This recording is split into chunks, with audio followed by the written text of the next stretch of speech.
Mainit, masarap, malapot-lapot, at overload ang serving. Bago ka umuwi sa inyo, para hindi ka nakakain, galing ka ng trabaho, dito kakain, or kasi 24 hours sila eh. 24 hours to! 24 hours.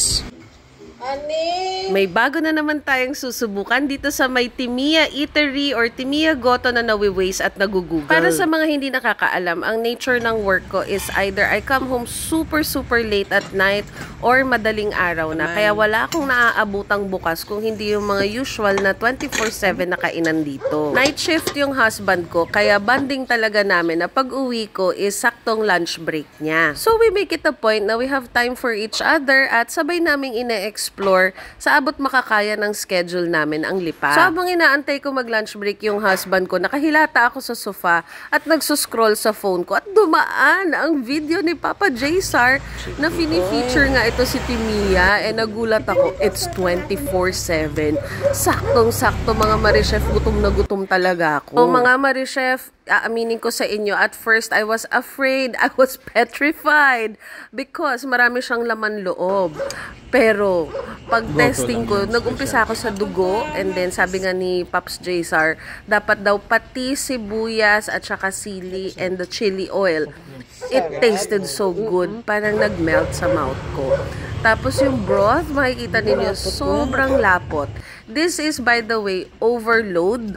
So, 150 yung binayad ko for this. Yung husband ko ayaw ng innards, kaya yung pinili niya is the other one, yung all meat. Marichef, natanggal lahat ng pagod ko. I promise, nakakain ako ng 1.5 rice.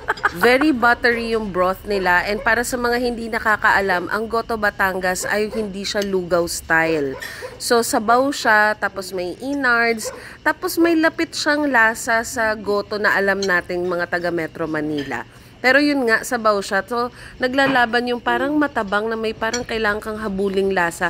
Pero bakit parang malasa? Parang ganun. Sabi naman ng husband ko, lasang kanse na kulang lang ng batuan. Wala siyang lansa, wala siyang weird aftertaste, which is surprising. And first time ko talaga nagustuhan ever yung gantong style ng goto. Kasi gusto ko lagi yung tripe lang. Very buttery talaga yung taste. And you know it is fresh kasi ganun yung lasa niya. Siyempre, nasa capital tayo of cattle trading ng Philippines, ang Padre Garcia. So, my husband is Ilonggo. Ang patis sa kanila is soy sauce.